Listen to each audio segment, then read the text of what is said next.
Imvumi ephume izandla yomculo kaMaskandi uKhuzani Mpungose iza kubamba isikayika somnyhadala kule mpelaveki izayo ngomhla wama-22 eCarnival City, nalapho iza kube ibhiyozela ukufinca iminyaka eli-15 kwicandelo lomculo kaMaskandi. Ukubhiyozela le minyaka, uKhuzani uza kumilisela ingxowa-mali eza kuthi incedise abafundi abatsala nzima ekuhlawuleni amatyala abo kumaziko emfundo aphakamileyo nabo bangakwazi ukufumana iziqinisekiso zabo zemfundo kuba betyala amaziko emfundo.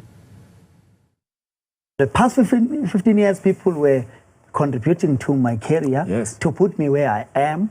Now, in the next 15 years, it's my turn. I will give back to the community.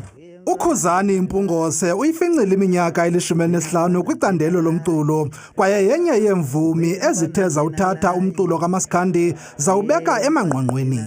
Kule mpelaveki siya kuyo ziza kusina zidedelana eCarnival City, nalapho uKhuzani eza kube esenza ingxikela yomsitho womculo ukubhiyozela le minyaka. Kwaye njengenxalenye yale mibhiyozo, uKhuzani uza kumilisela ingxowa-mali eza kuthi incedise abafundi abatsala nzima ekuhlawuleni amatyala wabo kumaziko emfundo ephakamileyo.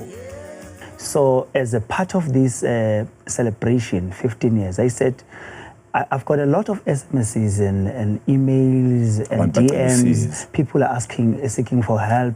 Most of those people are the students who are seeking for help. Some of them are owing NSFAS. So I can't help alone, but I need them so that they can access their education. So I said, as a part of celebrating these 15 years, let me create the SMS code, whereby I will share it with the community, so that community will contribute via the SMSs, so that I will be able to help some of the students to access the education.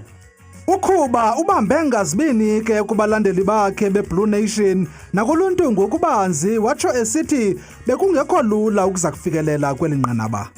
Uhambo lube uhambo oluhle kakhulu, kodwa olube nezihibe. But ke okube kuningi kube kuhle, because I've achieved a lot from this industry, because I have a lot of awards, more than 20 awards.